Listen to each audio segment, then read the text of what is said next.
दर्शन का सामान्य अर्थ है देखना। तो हमारा जो पूरा चिंतन है, हमारी जो पूरी वैदिक परंपरा है, वो अनुभव पर आधारित है।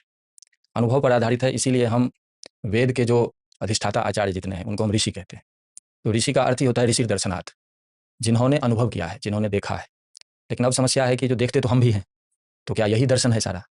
तो हमारे आचार्य लोग इसमें स्पष्ट करते हैं कि जब हम दर्शन की बात करते हैं, तो हम सत्ता जो भी है, उसके हर एक स्तर पे देखने की बात करते हैं। जैसे अभी हम आँख से देख रहे हैं, या हमारी जो ज्ञानेंद्रियाँ हैं, उससे हम अनुभव करते हैं। तो इसको ये सिर्फ़ स्थूल विषय का अनुभव करते हैं।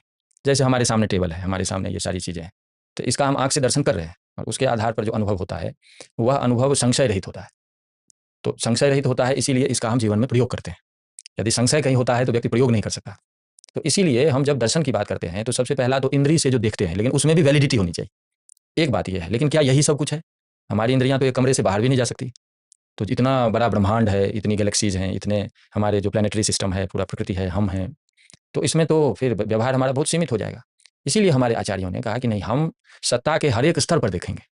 तो सत्ता के हर एक स्तर पर देखेंगे, तो जैसे टेबल को हम आँख से देख रहे हैं, लेकिन टेबल तो परमाणु से बना है, तो परमाणु को हम आँख से नहीं देखते, लेकिन परमाणु तो है।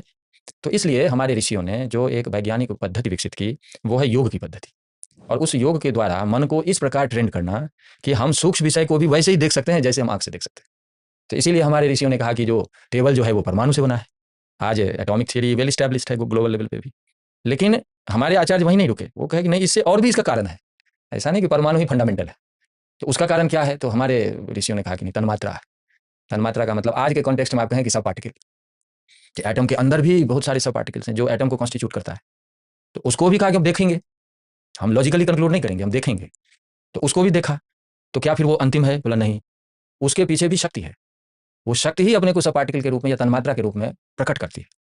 तो शक्ति को भी कहा कि हम देखेंगे कि शक्ति का क्या स्वरूप है। फिर आई बात की जो क्या ये अंतिम सत्य है? तो बोले नहीं, शक्ति जो है उसके पीछे भी अधिष्ठान रूप में चैतन्य है। वही चैतन्य जब फंक्शनल होता है तो उसको हम शक्ति कहते हैं, और वही जब नॉन फंक्शनल होता है तो निर्गुण निराकार हो जाता है। तो हमारे ऋषियों ने वहां तक देखा। तो स्थूल से लेकर और आत्मा तक को हम देखेंगे। यद साक्षात अपरोक्षात ब्रह्म, बृहदारण्यक उपनिषद को कहा है। तो आप दर्शन को ऐसे समझें कि दर्शन का मतलब अनुभव हम करेंगे, लेकिन हर एक लेवल पे अनुभव करेंगे। और जब तक आप परम तत्व या शुद्ध चैतन्य का अनुभव नहीं कर लेते, तब तक आप अपनी पूर्णता को नहीं समझते। अभी भी हम आंख से देख रहे हैं, लेकिन क्या हमको लग रहा है कि हमारी पूर्णता है?